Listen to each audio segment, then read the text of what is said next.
I'm Piper Perabo. I'm really excited to be here today in a room full of creatives and world leaders, veterans, and frontline activists who are united in accelerating the clean energy transition in defense of national and global security. Like many of you, I came here today to learn and ask questions and strategize around what we can do as artists and frontline leaders to help build the clean energy future that is now on our doorstep. We are at the Global Clean Energy Action Forum in Pittsburgh, Pennsylvania, the heart of the first industrial revolution. I'm really honored to have done an event right here in Pittsburgh, which is really a city known for clean energy infrastructure, highlighting the need for clean energy jobs and a just transition to a clean energy economy. There are 3,000 clean energy leaders from across the world uniting in the first ever global action plan to transition to clean energy. What I'm most excited about being here at the Clean Energy Freedom Campaign by Grounded is to see where business, science, culture, community, and government can actually work together in support of a just transition to a green economy. I'm excited to learn more about our energy future because there's a lot going on in the world, and I want to see how that's going to change the makeup of our energy portfolios. We're at this moment of transformation and opportunity with all of this new federal money through the Inflation Reduction Act, the Bipartisan Infrastructure Bill, the CHIPS Act, so many states really looking at how we save this planet and also create opportunities for communities.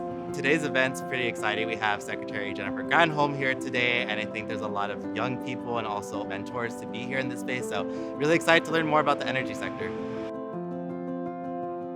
The whole purpose of bringing everyone together was to create a sort of springboard, a launching pad for what happens next. Our mission is to hire and train 900,000 workers needed to build our clean energy economy and meet our climate target.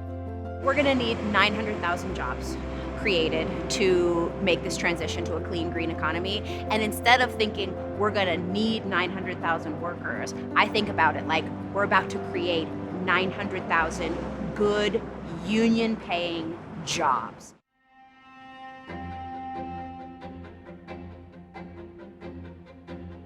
At the Global Clean Energy Action Forum, we want to make sure that the technological advances that we are making in the United States are worked on with our partners abroad. We can end wars by petro-dictators tomorrow by accelerating the clean energy transition today. The truth is that they come to kill us. It's not about a special operation or whatever, that there's a huge war. What we want is to show that this horrible situation with the war, it shows that clean energy gives you freedom. But this notion of countries feeling secure because they are not reliant upon sources from countries whose values they don't share is just really important. Yeah, that really resonates with me, the idea of independence because of clean energy. Right. This launched with just an idea to unite pop culture and the government and frontline communities and veterans around reframing clean energy as national security. Our military involvements, our national security interests have long been formed by the impacts of climate change, the impact of our oil dependency. I think I have a hard time trying to understand the role in the U.S. military in actually achieving clean energy future, knowing that they've invested billions of dollars working alongside the border and surveillance industry. People are being put in danger with moving fuel, but also the U.S. military has a lot to own up to when it comes to affecting land. One thing that I think is super important is humanizing the issue like we have done here today. I think that talking about the sexual assault that happens when there are more fossil fuels present, when there are more populace, man camps, is super important in talking about what are the actual implications to real life people, to my families I have to worry about. So how do you think the U.S. military will respond in taking ownership of how they've affected the environment and indigenous communities? The issues you mentioned are extremely important, I know, to the department, and something they're taking very seriously and looking at ways it impacts people. To influence change is to be engaged, right? Raise your voice into these communities because they do care, they want the feedback. For the YouTubers who showed up, for the cultural influencers, for them just showing support for climate solutions gives me a lot of hope, because with their combined reach, they access 450 million people. And with that audience, people won't be inundated with perpetual messages of doom and gloom. We can't solve the climate crisis. For me, it was like storytelling at scale, but connected to a movement, to translate policy into creativity, and to give local people, like locally, a global platform to tell their own stories. It is about accessibility, because you don't want climate action and choosing to do the greenest thing to be for the elite, wealthiest, more privileged people, and then, you know, you've got people that are in survival mode that are just like, I'm just trying to pay rent, I'm just trying to feed my kids. If we want to make sure that we just don't recreate the same inequality of opportunity that has been allowed to persist, we actually need to do outreach, right? We need to take leadership from the folks who are already in those communities and organizing.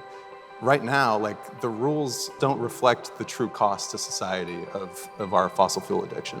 And so if we want to really reach people where they are, then we need to make sure that at each key decision they're making in their lives, there is an opportunity, and in fact, the best opportunity is around clean, renewable energy. If we are to truly rebuild a middle class in this country and do so as part of a just transition to a green economy, there will be points of agitation and points of collaboration that require incredibly high levels of courage and integrity. So at the Solutions Project, we understand that the people in the communities closest to the problems of pollution, of economic degradation, of environmental injustice are the very first to come to the solutions. We need a comprehensive program. We need to have research. We need public policy. We need coalitions. We need communications. But it's all grounded in community organizing for real change. So we don't believe in empowering the community because we believe the community has power. We just believe that they need to be provided with the kind of support, technical assistance, and research that makes it possible for them to manifest their vision. When we look at how this money is going to be divvied up and how it's going to be put towards innovation, how are we making sure that everyone is being brought into this? We need companies who are taking this money to make a commitment, and the government officials that are funding these companies to make a commitment that we're building the industry that is going to benefit and lift all boats. The Department of Energy, we are incorporating in all of our competitive grants. You must consult with the community. It has to be a strategy. How do we ensure that younger generations closely work with elders in justice-oriented and labor union movements? Because I think what I've seen in the younger generation in the climate and environmental movement is this emphasis of youth. There is no power if it isn't intergenerational. The idea of young people leading, that's an Anglo-American construct. People from the global south are always intergenerational. Power has to be shared. We have to be leaderful because we're talking about climate change. People are really starting to get it, that we all live online and we live on phones all day. And so those of you who have built communities, you've earned the trust of your followers, and it really matters that you use your voice, that you speak truth to power, that you ask hard questions like you did today. What I learned today at the Clean Energy Freedom Forum today is that there is a vast demand for green jobs and the importance of actually educating our communities to transition to those green jobs and to make sure that no one is left behind during this transition. I think that is super important, that people who have powered our nation for the past 100 years, we want you to power our nation for the next 100 years, but in clean energy. Today I learned that clean energy can be a weapon against nations that are bullying people into using fossil fuels. I also learned that great leaders are in strong and independent women, and the last forum that we heard today was just truly inspiring, and I got to see the leaders I really deserve. It's really the first time in my life that I felt a moment of real optimism and hope that we might actually be able to win this.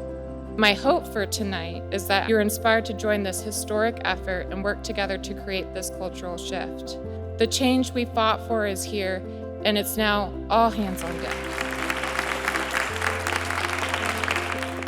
I think as Americans, there can be a real sense of hope about the climate movement. Now that we have the money allocated to do it, now we get to do the work of making change, and that's something Americans are great at.